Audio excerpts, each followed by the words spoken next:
I call this hearing to order of the Senate Energy and Natural Resources Committee. Welcome our guest, Mr. Tom Schultz, who is in the position as now the head of the Forest Service. And we are happy to have him here to testify in front of the committee. This is an oversight hearing, President Trump's budget request for the U.S. Forest Service for fiscal year 2026. The chairman has been unavoidably delayed. He'll be here in about 15 minutes. But rather than asking you to delay your time, I would invite you to give your opening statement, and then we'll start with some of the questioning.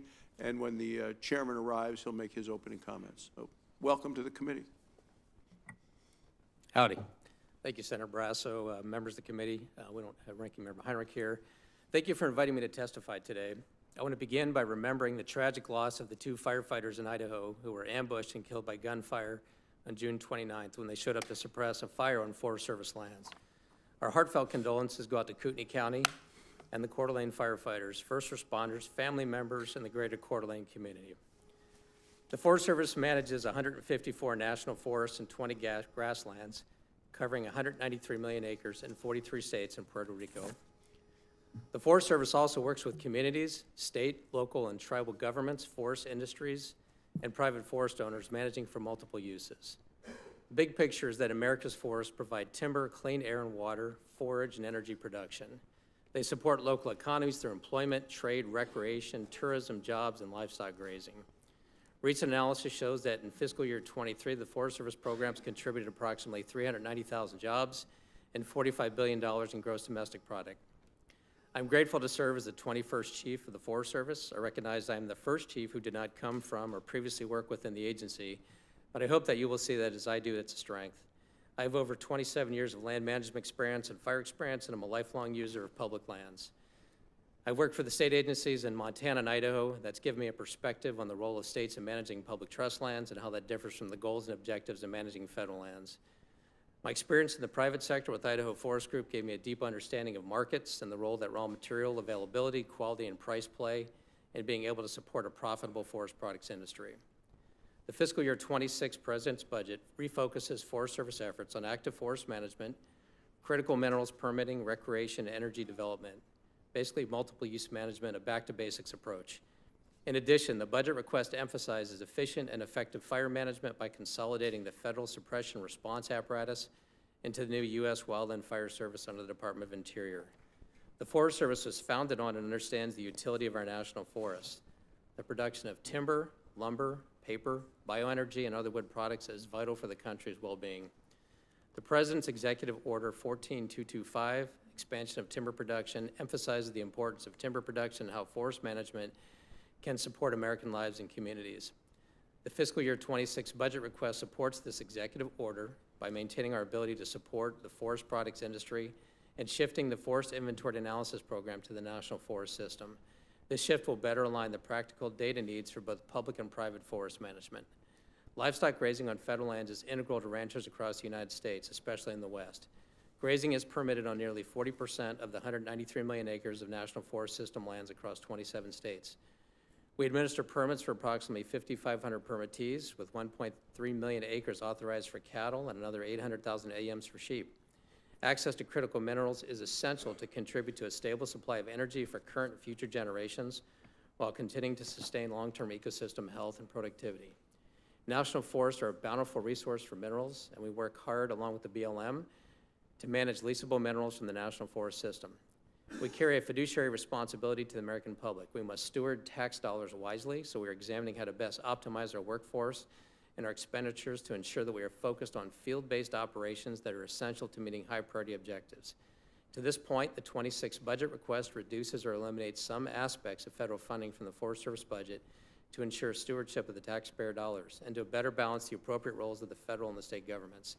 It is not our intention to degrade the services of states and local governments, but we must change the reliance on the federal government to fund the delivery of these services.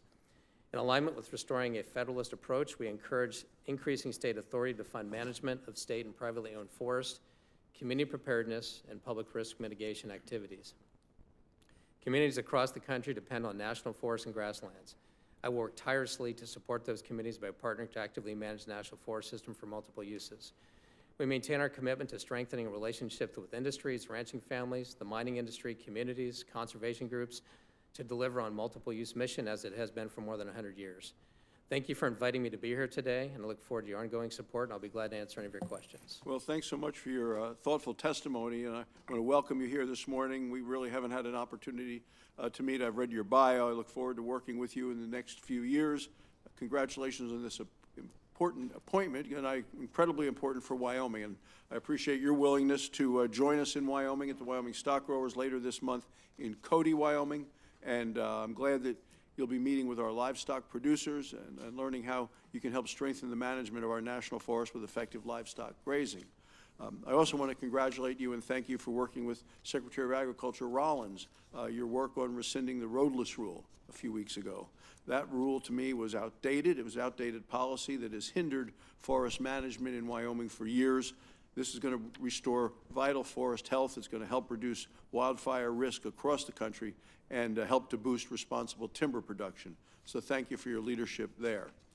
With regard to timber production, over 2 years ago, the Nyman Enterprise announced layoffs and shift reductions at their Spearfish, South Dakota Forest Products facility. At their facility in Hewlett, Wyoming, they reduced down to 1 shift. This has significantly reduced their capacity as a result of the Biden administration's limiting of timber production, and this has impacted the sawmills all around. What's the agency doing to retain the remaining forest products infrastructure in the Black Hills National Forest?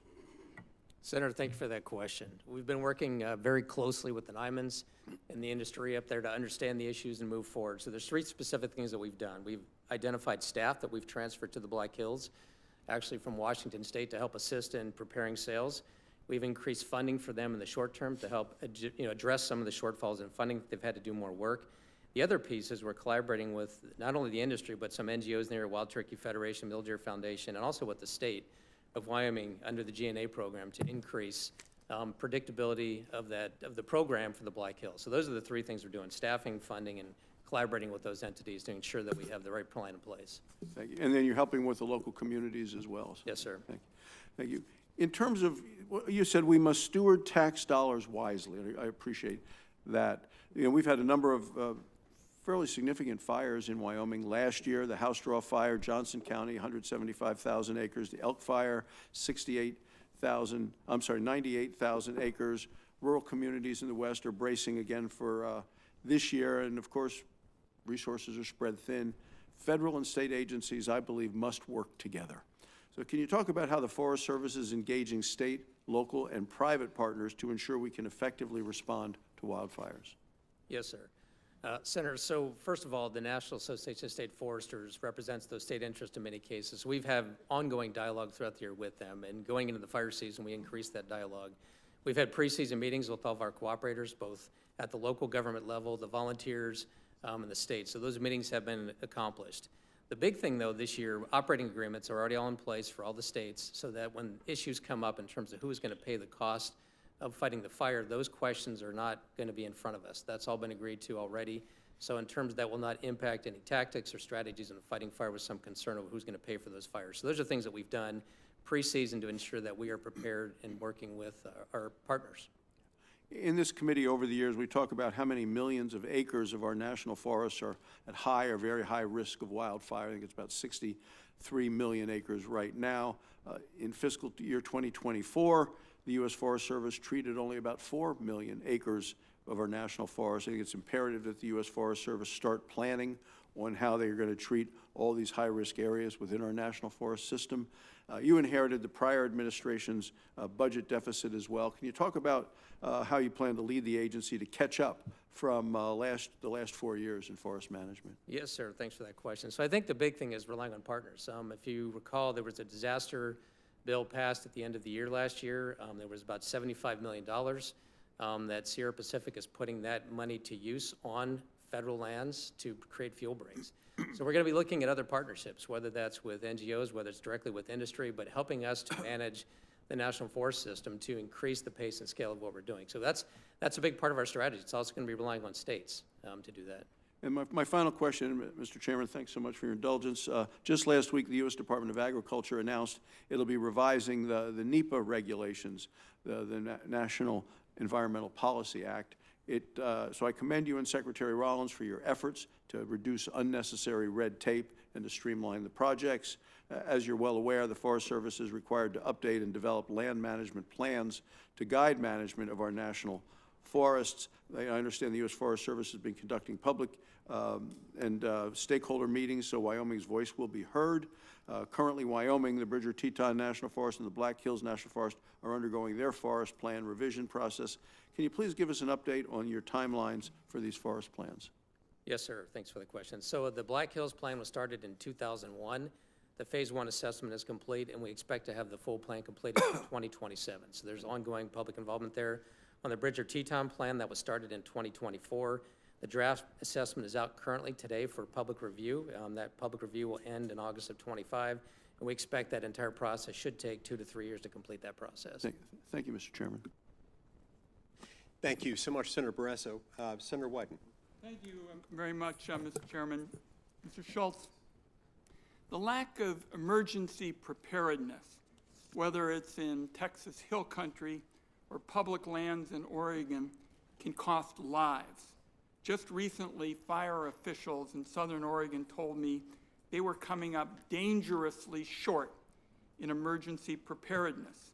Specifically, I was told in Southern Oregon, one meteorologist is trying to provide early warning systems and doing the work for 4 people. Now, what this, of course, is all about is getting key, timely information out to communities so they can battle these infernos. We've talked in the past about these infernos are not your grandfather's fires. They're bigger and they're hotter, and we need to address this critical preparedness gap. Now, instead of moving quickly, you all have trotted out yet another new and described as improved reorganization in the middle of a very dangerous fire season. Now, nobody in my home state, and I was chair of this committee and worked closely with the agency,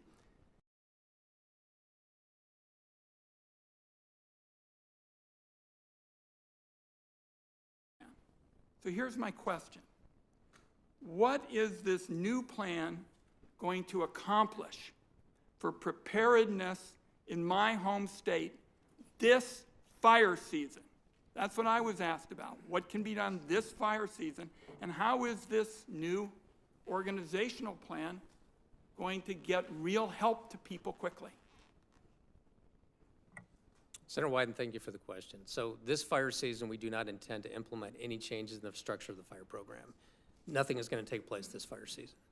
So why aren't we using the resources that seem to be going to this new plan to get help to the people who are telling me they're coming up short?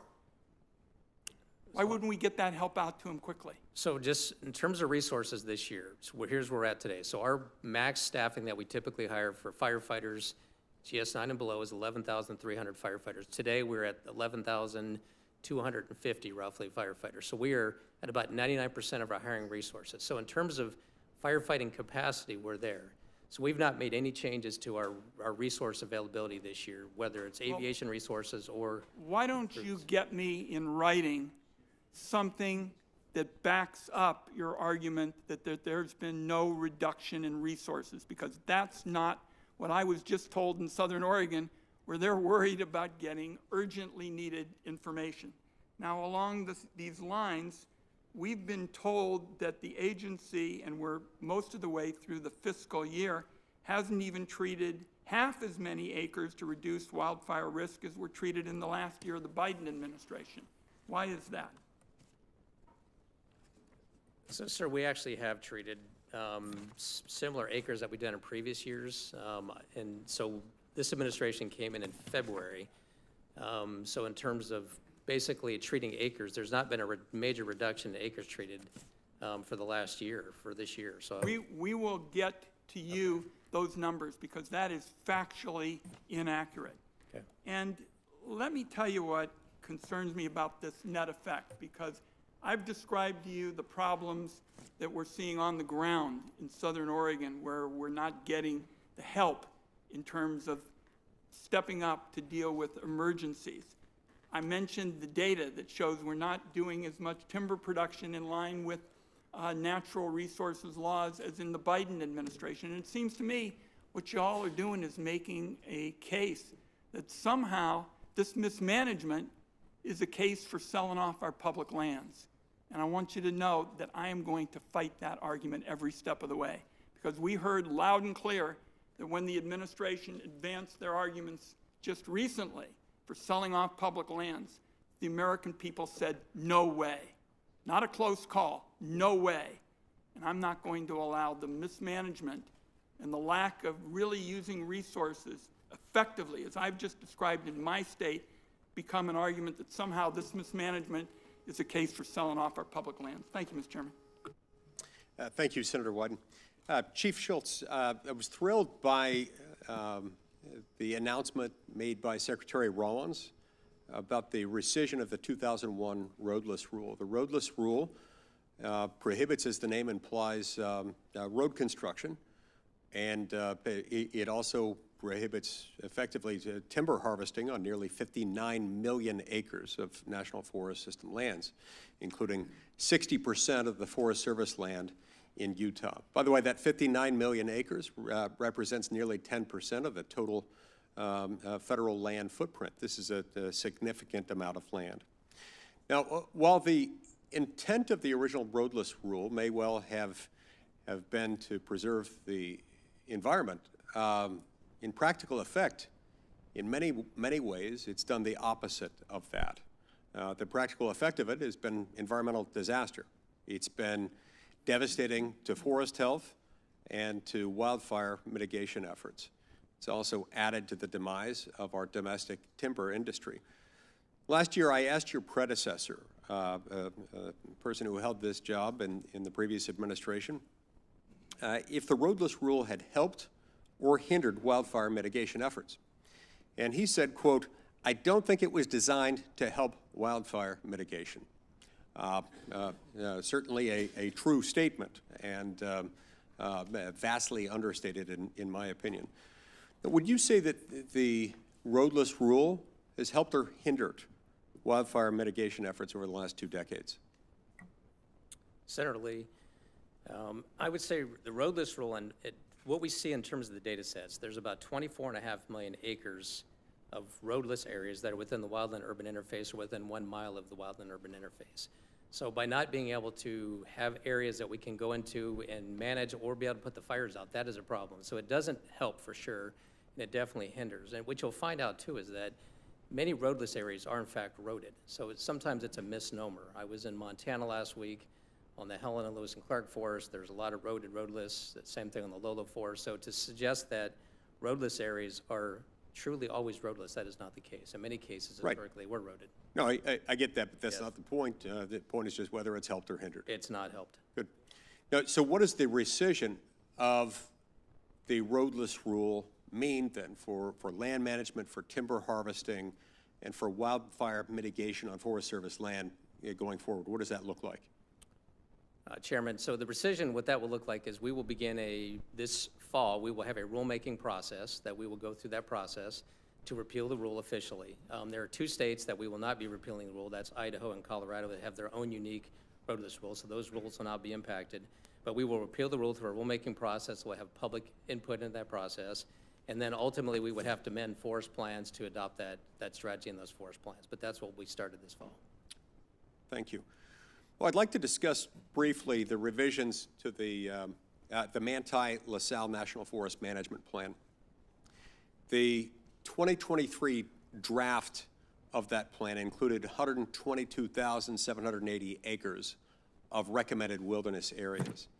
Now, to be perfectly clear, these areas do not meet the Forest Service's own standards for wilderness or for recommended wilderness.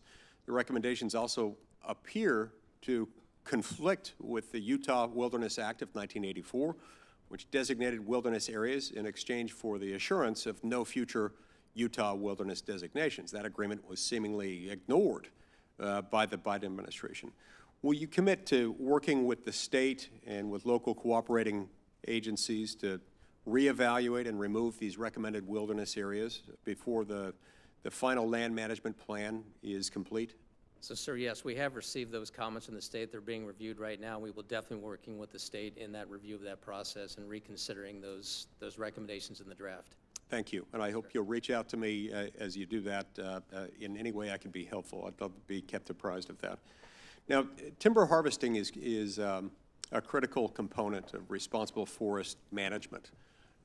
It helps maintain healthy forest density, removes hazardous fuels by preventing fuel buildup for the fires, and supports rural economies across the country. And since 2000, just in the last 25 years alone, the average annual harvest from forest system lands has been just 2.3 billion board feet, far below both historic averages and allowable quantities.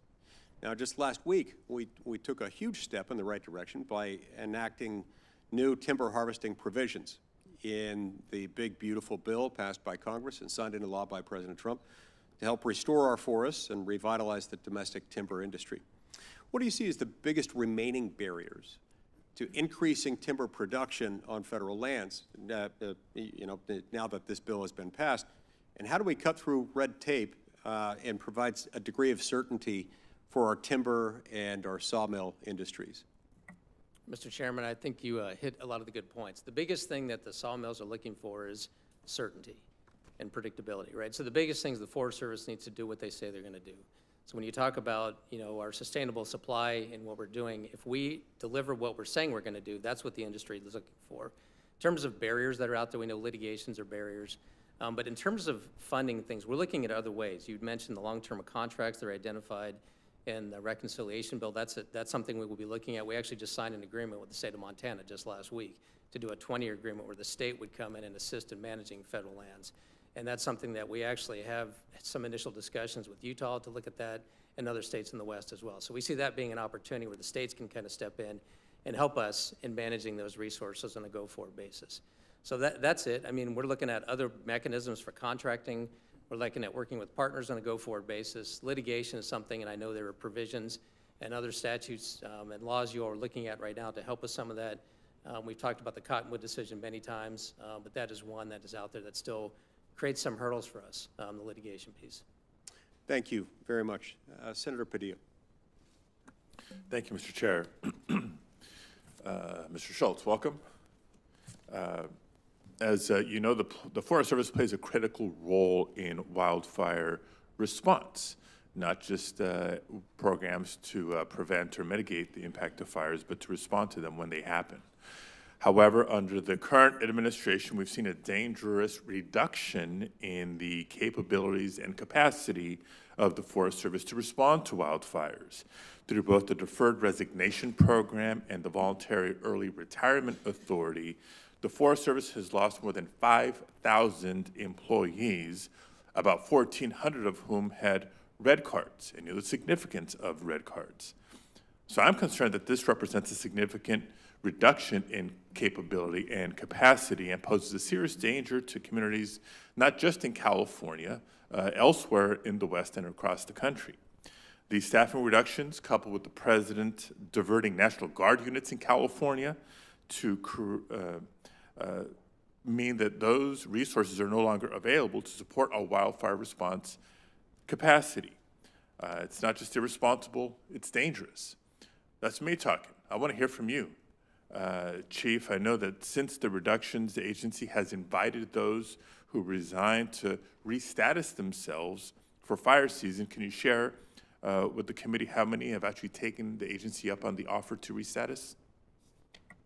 Senator, thank you for the question. So just to kind of restate again, in terms of resources, we're basically at 99% of capacity of our firefighting resources in terms of our GS9 and below firefighters. So we have had no degradation. Is that funding or staffing levels? It's staffing levels, yes, sir. And there's been no impact on the funding either on that. So how have you offset the more than 1,500 staff? Okay, so we're talking two different things. So we had people that took DRP. The DRP was Firefighters were not eligible for DRP. We had non-firefighting personnel that had red cards, like you said, that were about 1,400 that So did you're saying take there's DRP. no reduction in the red cards?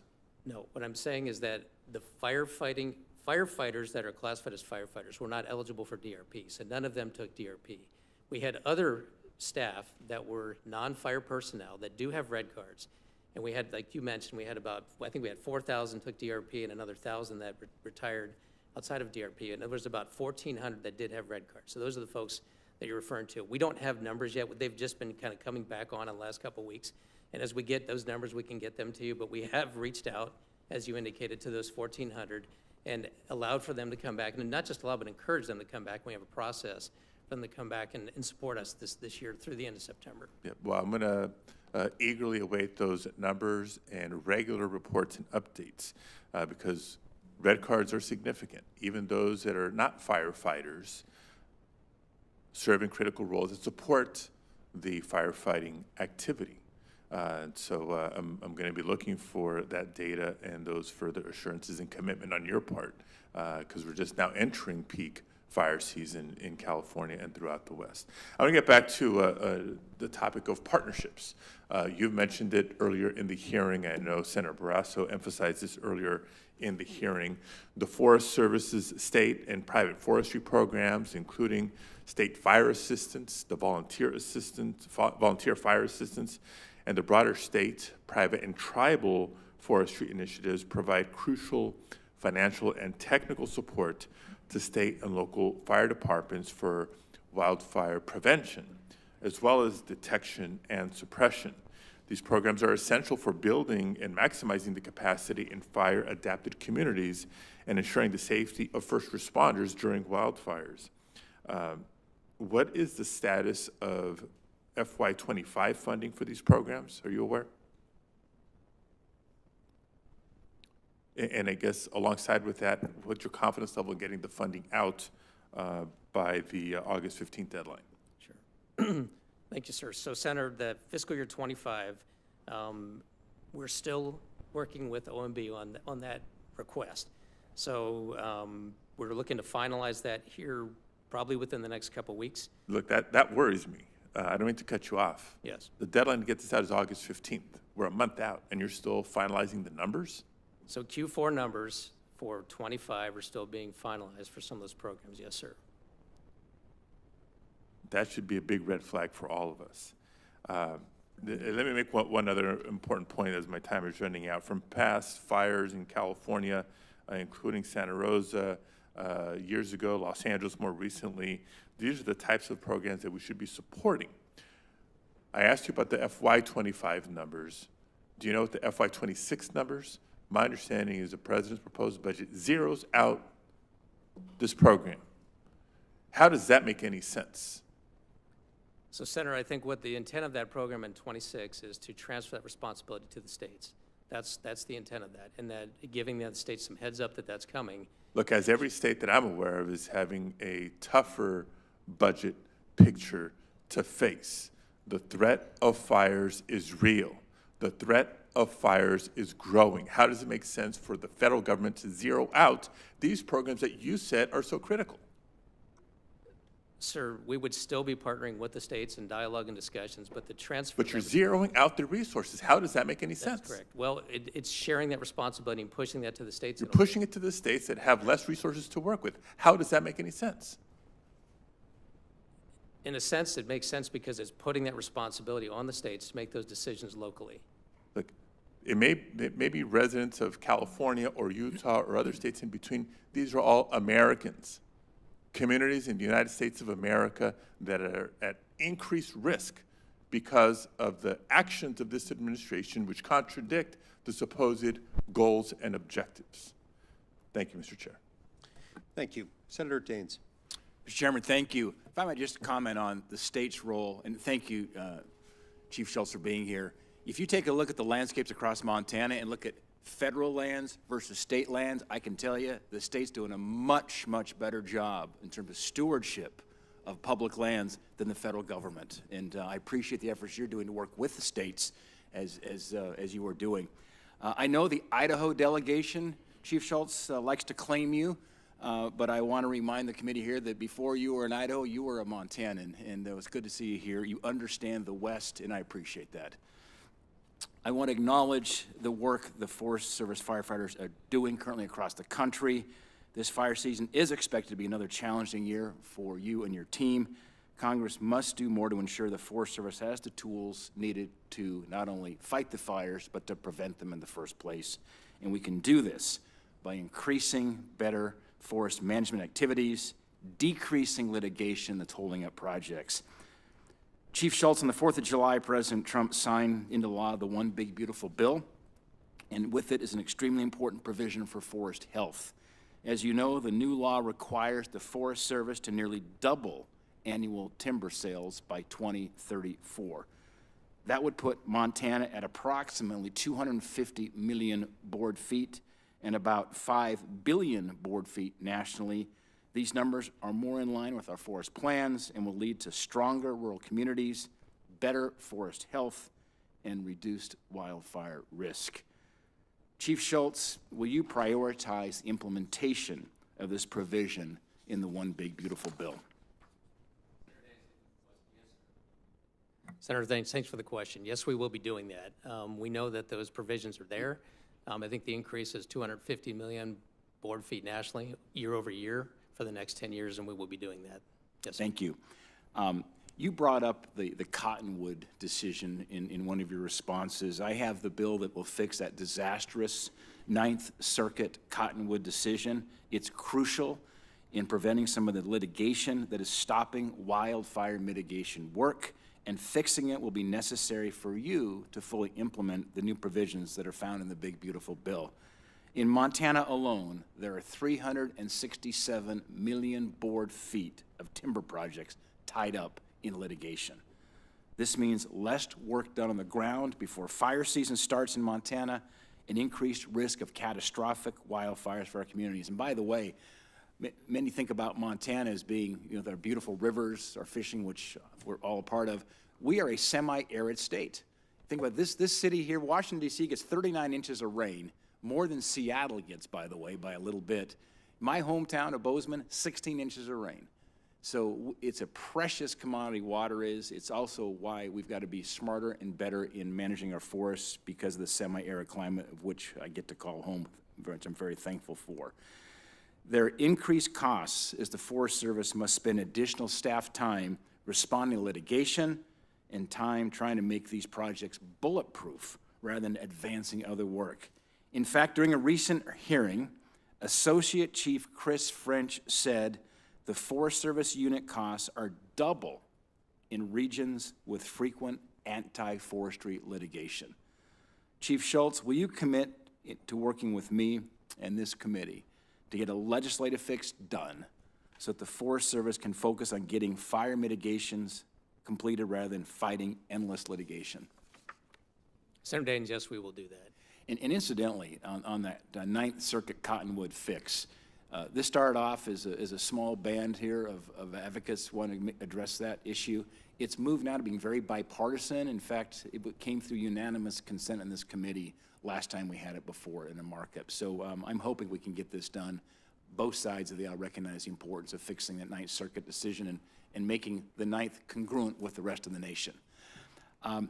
Third, I want to talk about emergency action determinations. In April, Secretary Rollins expanded the authorization for the Forest Service to use the emergency action authority that I authored. This authority reduces red tape, allows the Forest Service to expedite needed active forest management and prevent these catastrophic drought, overgrowth that are destroying the health of our forests. Chief Schultz, can you speak to the groundwork the Forest Service has been able to do with this expanded emergency authority? Senator Daines, yes, thanks for the question. So yeah, that authority expanded that. Previously, it was about 20 to 30 million acres have been identified. Now we're looking at 112 million acres across the country that are at risk of catastrophic fire or insect and disease. So those authorities help us to get work done quicker on the ground. We're using that today in Region 1, in Region 6, and in Region 5. So those authorities are already moving forward, as you alluded to. Great. Thank you, Chief. Yes, sir.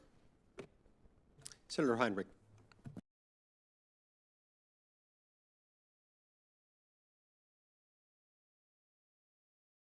who opted into the deferred resignation program. Basically 5,000 people that were paying not to do work in our force. Which programs are being affected this year because of the need to pay out that leave? So Senator Heinrich, we're using primarily IRA and IIJ funds to pay those out. Those are the funds that are being used for that. So it had no impact on the decision to zero out the state and volunteer fire assistance program? Sir, no, those funds were not used directly. They were not directly earmarked for SFA and VFA funding. Those weren't those funds. You told the Senate Appropriations Committee a few weeks ago that the Forest Service would be quickly releasing the FY25 funds for these programs for state and volunteer fire assistance, but now we're hearing that states have been told to prepare to receive zero funding this year. Is that correct? Sir, you're correct in what my testimony was, and what we're telling states right now is we don't have an answer just yet, but we're not telling them they're not going to get it. We're saying we're still in discussion on that. So we're not saying they're not going to get it, but we're still in discussion. Well, what I would say is that states need that funding. That is a example of a successful partnership. If we don't have that funding, that's not shared responsibility, that's abdicating our federal responsibility. And not every state has even an agency in place to sort of replace that capacity at the state level at a time when their budgets are also being decimated by Medicaid cuts, thanks to the big whatever bill. So I would think very seriously about our responsibility to continue to maintain positive relationships with those states and meet our federal responsibility. You have any thoughts? So what I can tell you is your sentiments have been reflected by the state foresters, and we're in close communication with them, and we're aware of their concerns, and we're taking those into consideration as we work through this issue. Yes, sir. Last year, the Forest Service predicted it would accomplish about 4 million acres of hazardous fuels reduction in 2025. You're 3/4 of the way through the fiscal year. What's your number right now? Sir, I don't have that number with, but I'll get it to you. I think I have the number, and you can tell me if I'm wrong. It's about 1.7 million acres. So not even 50% of the way towards our goal, despite the fact that we're almost through the fiscal year. So one of the things we agree on in this committee is we'd like to see more fuels reduction as a way to deal with our fire risk. And yet we are abysmally behind our goals. We have 5,000 fewer people working for the Forest Service now, and there are many of us on this committee that are worried that the current budget is a recipe for more trees burned and fewer trees cut. What would you say to my constituents who are worried that this budget blueprint is going to result in fewer hazardous fuels being treated? Senator Heinrich, what I would say is that overall, we're still going to maintain our fuels program as we have done it. This budget, what it does, though, is it transfers the fuels program to Department of Interior. So that work would be done in the future by Department of Interior. That's part of what happens in this budget. That fuels program goes there. So we would be working with Department of Interior to accomplish those objectives on Forest Service ground. So the intent, we still have the same amount of funding. The funding doesn't shift for fuels. It just shifts from Forest Service to Department of Interior. So the intent would still be to accomplish those goals. So as the firefighting efforts are shifted to Interior, would the hazardous fuels treatments go with them? Senator Heinrich, yes, sir. So the funding for that program, the $170 million, does transfer to Interior, so the large bulk of that would transfer with that program. Yes, sir. When are we going to get a detailed blueprint of what this new firefighting approach is going to look like? So, Senator, we have been requested through the executive order within the next 90 days to develop a plan that would identify the structure of this. So that's something that we've just started discussions internally and with Department of Interior. So we will meet the timelines that are established in the executive order. So as we work through that, in 90 days, we'll have a plan of what this would look like. Irrespective of how long it takes to put that plan together, I think there are many of us who are more concerned about the adequacy of that plan and would like to see that plan before we start making budgetary decisions about whether it's a good idea or not. I am very open to different ways of organizing how we fight fires on our national forests and our public lands. But I want to see the plan because people's lives and livelihoods are at stake. We have to get that right. And irrespective of whether the White House wants it in 2 weeks or 90 days, I know that members of this committee are going to want to see the details and know that this has actually been thought through, unlike some of the early decisions about letting people go who are critical to the management of our public lands.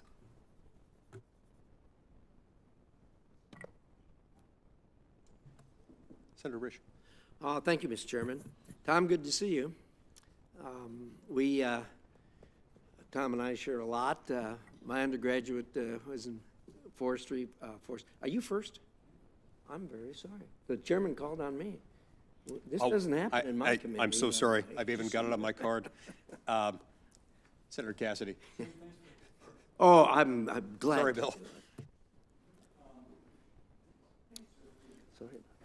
When I speak to my sheriffs back home next to Kisatchie National Forest, they are providing law enforcement within the forest. And there'll be people that will go for recreation, and somebody gets drunk and causes a problem. And it's they who are providing the services. They're not really getting compensated for that. So Grant Parish, for example, the majority of which is owned by the federal government through the Kisatchie, is providing that sort of service. I'm told that the agents that are there are merely there to make sure that somebody is not harvesting a tree which they shouldn't harvest, dig something out of the ground and take it away. But if there's a fist fight, they don't go and break it up. But my sheriffs are not being compensated. So, and I'm sure this is true elsewhere, I'm sure it's true as elsewhere. Is there anything in the budget that will help defray the expense of law enforcement being effectively outsourced to the local community? Senator Cassidy, thank you for the question. So we have approximately 300 law enforcement officers around the country. Now, I'm told that they don't break up fights. I'm told that they keep people from illegally harvesting, like digging up a plant and taking it away. So I don't think that's wholly accurate. So we do, our law enforcement officers and investigators, they do deal with trespass timber issues. They deal with fire starts in terms of investigations, but they also address law enforcement issues in the forest. But if you have 300 with as much land as you have, that's not very many. They're stretched more than thin. Sir, you're right. They are stretched thin, but they do cooperate, as you mentioned, with local law enforcement. And we have different agreements. So every law enforcement, it could be at a county level, it could be at a local level. We do have reciprocity agreements where there is assistance provided and requested in some cases. And there are some instances where there are charges that we don't typically assess. You're talking about some of those criminal charges. Those would be assessed typically by local law enforcement. But they're also having to incur the expense, and these are rural parishes or counties, and they're incurring the expense of actually providing these services. So what's being done to compensate? Right now, nothing's being done to compensate. Right. Yeah, so how do we address that? So I think it's something we need to follow up with you on. We'll take that offline, and we'll talk with our law enforcement folks and talk about what a strategy might look like to do that. I'd appreciate that because these are rural parishes, Yes, sir. poorly resourced, and particularly if 80% of the parish or county is absorbed by the forest, their tax base, and PELT doesn't really work for them, their tax base is not adequate to support. So major issue. So if we could follow up on that, that would be great. Sir. There's also logging activities that take place. In Kisatchie, they do logging there. Some of my small contractors feel like they get elbowed out by the big guys. And so these are family-owned businesses, important for that rural parish's economic vitality. The big guys are based someplace else. They come in and they leave. Is there any kind of understanding of the need to maintain a local economy in a county or parish in which the federal government owns most of the land? And if so, does it include, and how does it include making sure that you can contract with some of the smaller businesses? So Senator, thanks for the question. We do have a couple programs. So one, we have small business administration programs. So if you have less than 500 employees, there are specific provisions in our timber sales that we have to afford so many timber sales to small business. And those are bid out. You have Now, to, that's a sale. Does that include the logging itself? the logging, you can actually be a logging contract and directly buy a timber sale. It doesn't, it. you don't have to be a mill to buy a timber sales.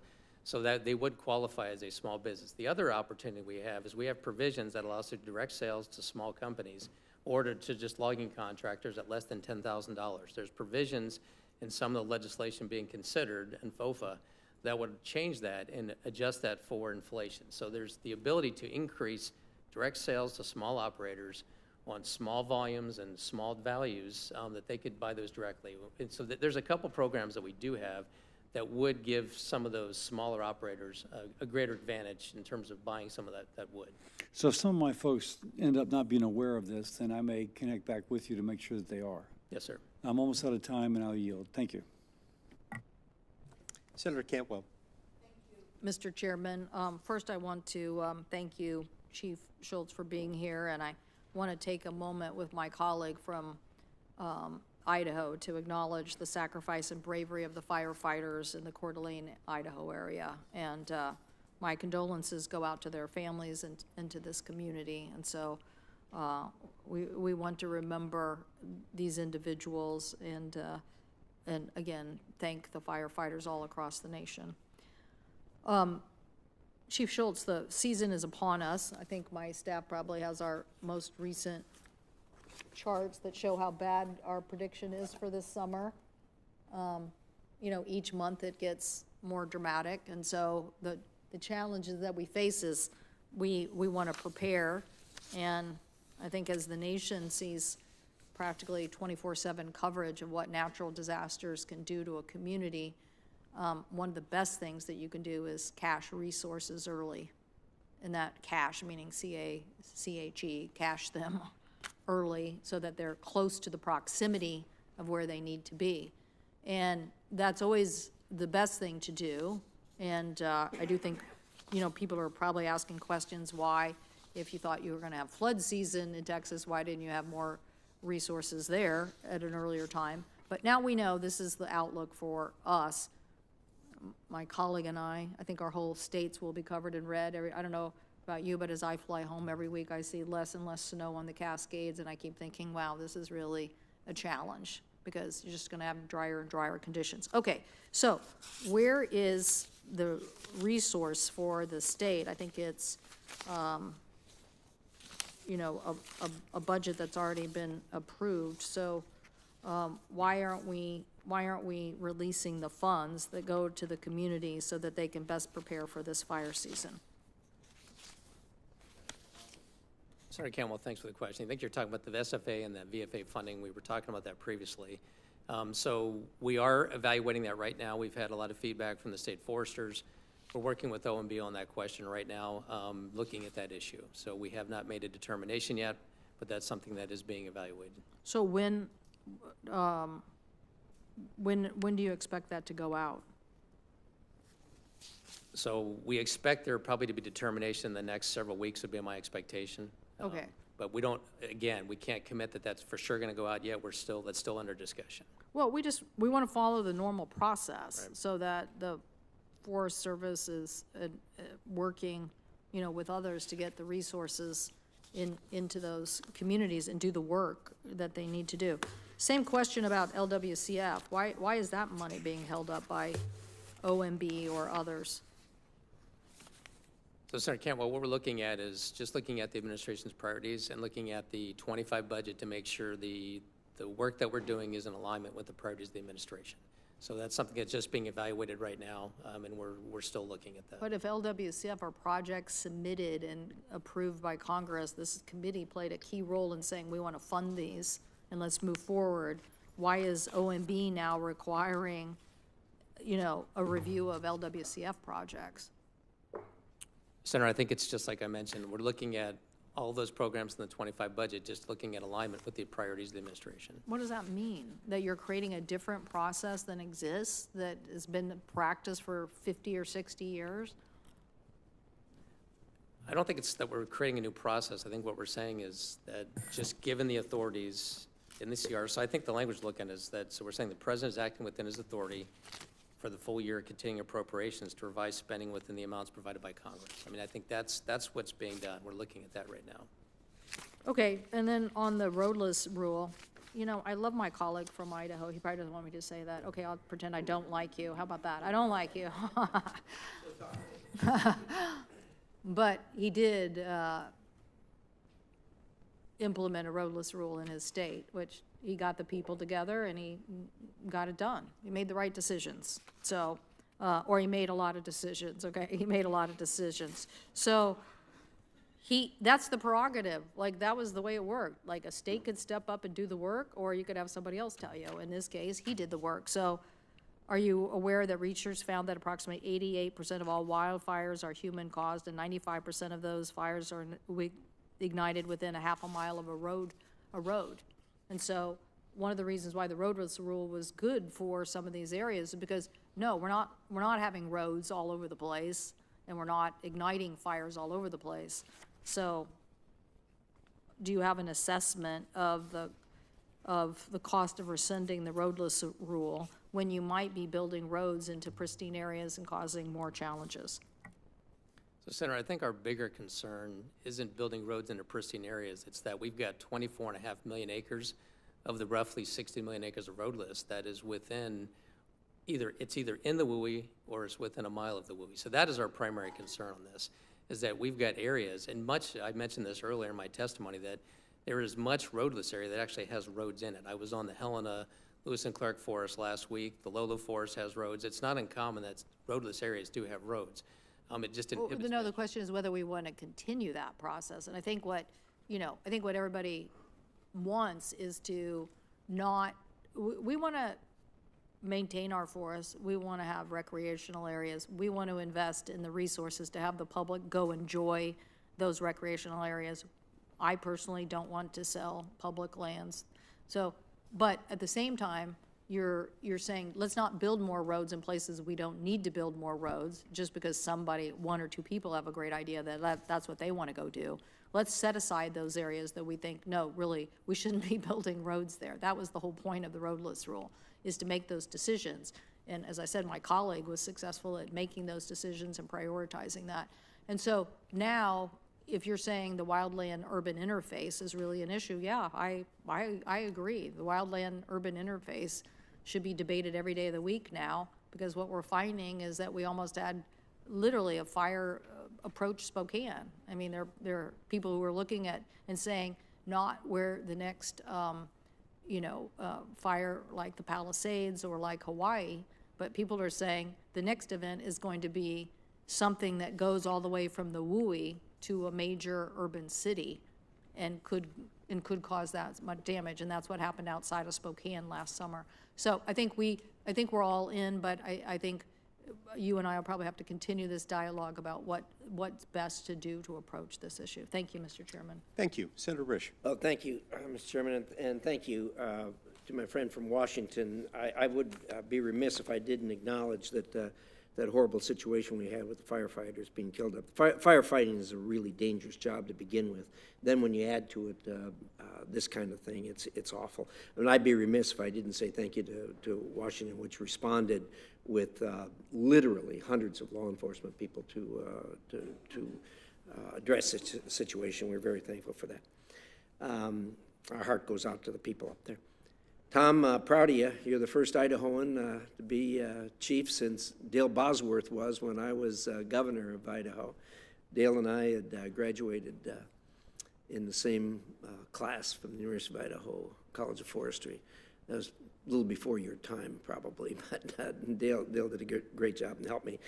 And my colleague got ahead of me on the roadless. She knew I would be bringing it up, and that was really an effort between us in Idaho. And how this worked is George W. Bush invited the states to look at the roadless areas and come up with a plan for their state. We were, I guess Colorado did some, but we were primarily, we've got the roadless rule, and I'm very proud of it. the other states did not do what we want to do. And frankly, I had a lot of people advise me that I shouldn't get into that because it was controversial. As you know, nobody knows how many roadless lawsuits there's been. There's been hundreds, maybe into the thousands. And every time the Republicans are in, the Democrats file suit, and every time the Democrats are in, the Republicans file suit, and nothing ever gets done. The good news, and I think the proof is in the pudding on my roadless rule, is that since that's been in for the last 2 decades, we haven't had one lawsuit involving roadless in Idaho. There have been a lot of roadless lawsuits, but every time they're filed, they exclude Idaho from the suit.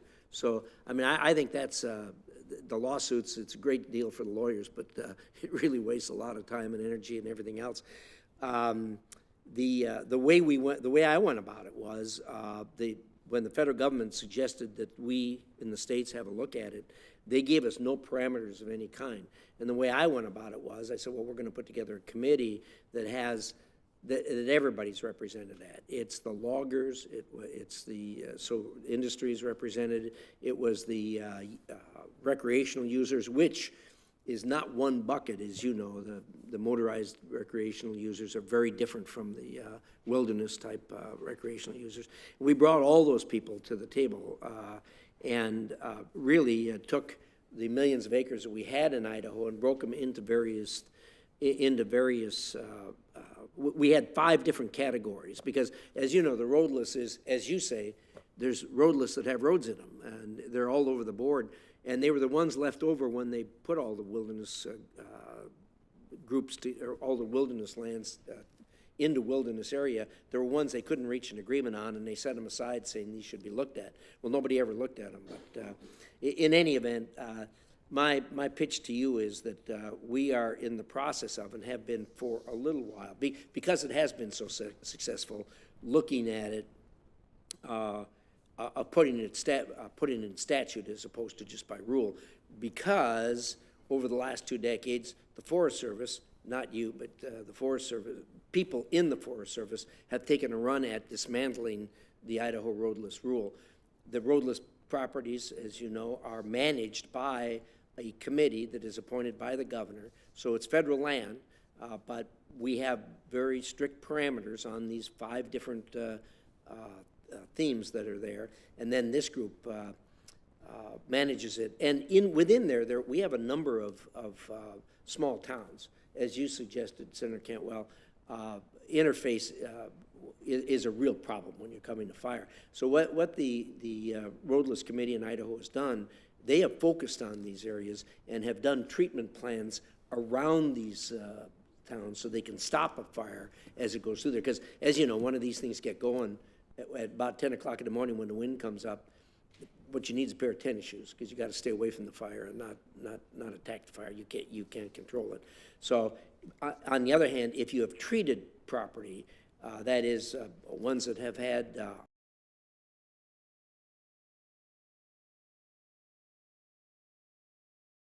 some who really hate the fact that the state has a say in managing these grounds.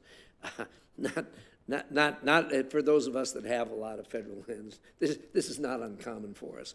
But look, we can deal with this, and it's been a tremendous success. So I'm going to enlist your help in that, Tom, to see if we can get that done.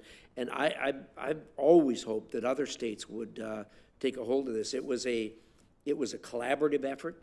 The minute it was done, we had an environmental, or one of the environmental groups file suit, which I had tried to get to the table. We tried to get everybody to the table, and they filed suit immediately. But bless the environmental group, we said, look, we were going to do this together. We stuck together all the way through the litigation, which went on into the Obama administration. And to their credit, they let us in Idaho direct that lawsuit. It was our roadless rule was approved by the district judge, environmental leaning district judge in Boise, but more importantly, was approved by the Ninth Circuit Court of Appeals.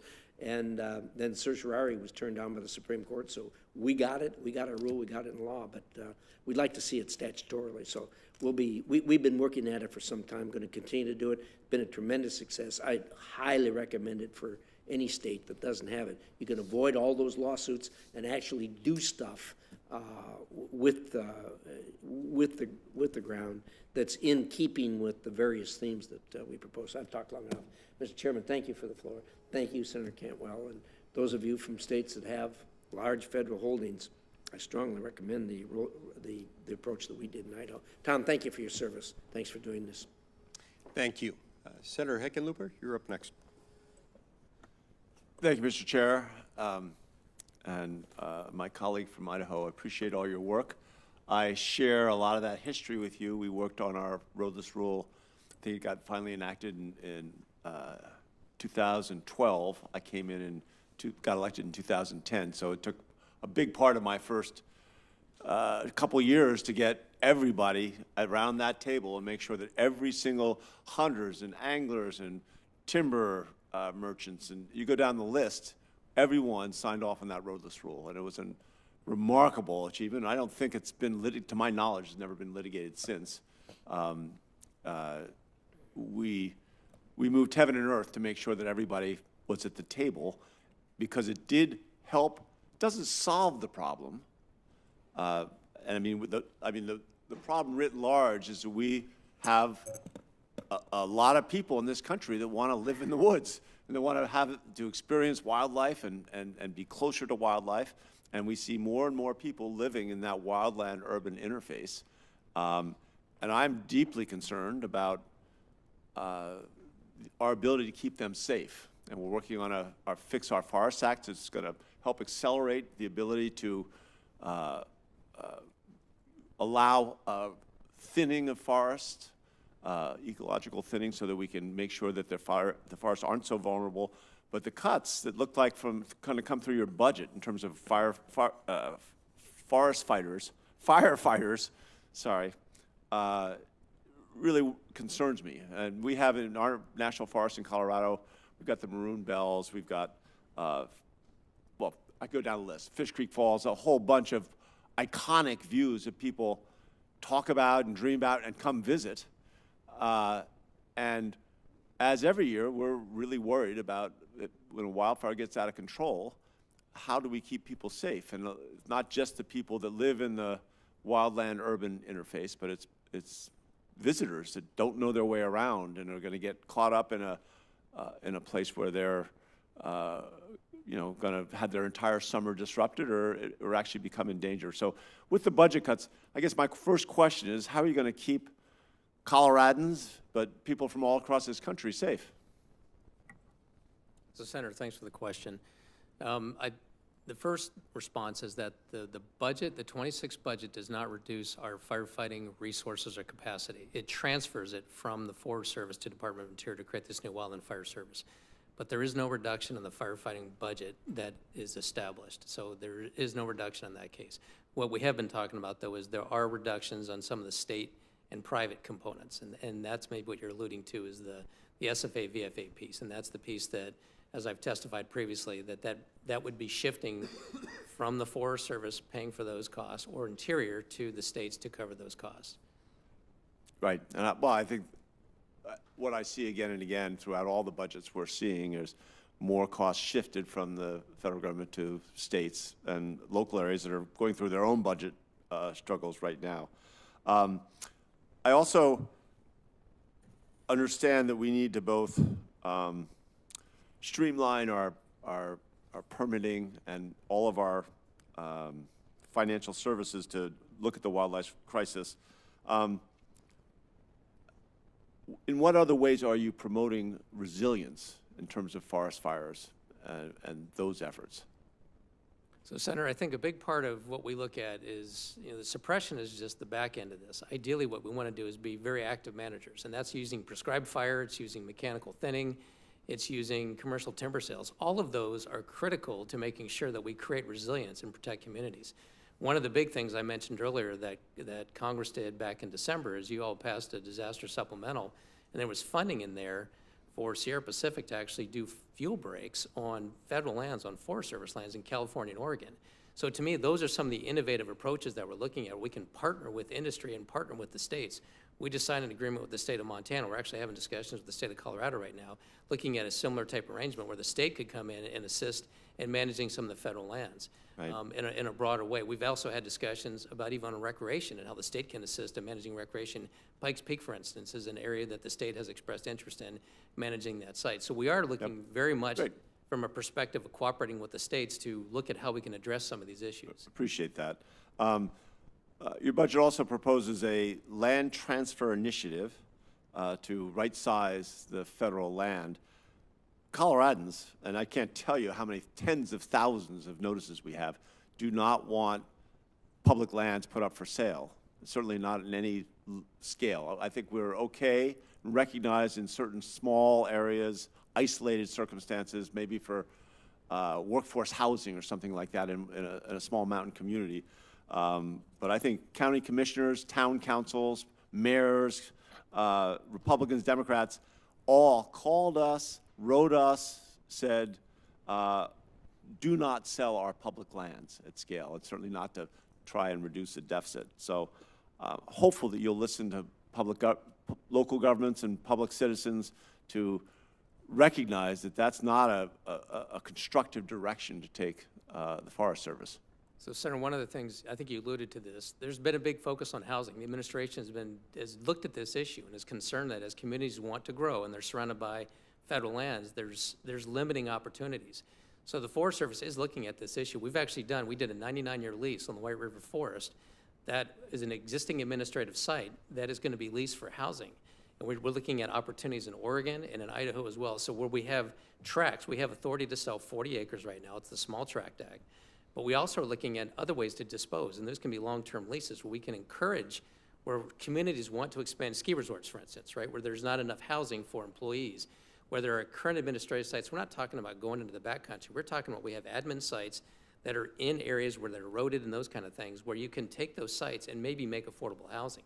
So that's the opportunities that we're looking at right now. Okay, well, I'm out of time, but when you use language like right-sizing the federal estate, I think that notion of scale that language creates is of great concern to a lot of people. So just keep that, be mindful. Thank you. Senator Cortez Masto. Thank you. Thank you, Chief, for being here. Appreciate it. Look forward to working with you.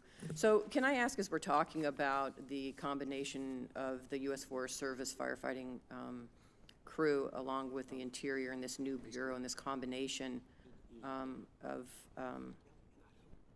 combining the existing wildland fire programs, when this happens, what involvement will the U.S. Forest Service still have in this new bureau? Senator Cortez Masto, so right now we haven't figured that plan out yet. So right now the executive order directs us within 90 days to come up with a plan. So in terms of what that's going to look like, we know that the Forest Service, the firefighting capacity of the Forest Service is projected to move to Department of Interior to create this fire service. So the Forest Service would be a component of that. How that exactly is structured, we don't know yet because we haven't come up with that plan yet. But we would still have a role. We would just be within this unified fire service. So I think that's what we'd all be interested in. We want the specifics, obviously, because of our states and the impact these fires have. So if you would be willing to share that with us when that comes to fruition, that would be very, very helpful. Yes, ma'am. Right now we have that 90-day plan that we're working on as we speak. Thank you. How many Forest Service employees, I'm curious, in Nevada and the Lake Tahoe Basin were let go or left since the beginning of this administration? Do you know? Senator Cortez, I don't have those numbers. We can get those to you. Okay, thank you. I appreciate that.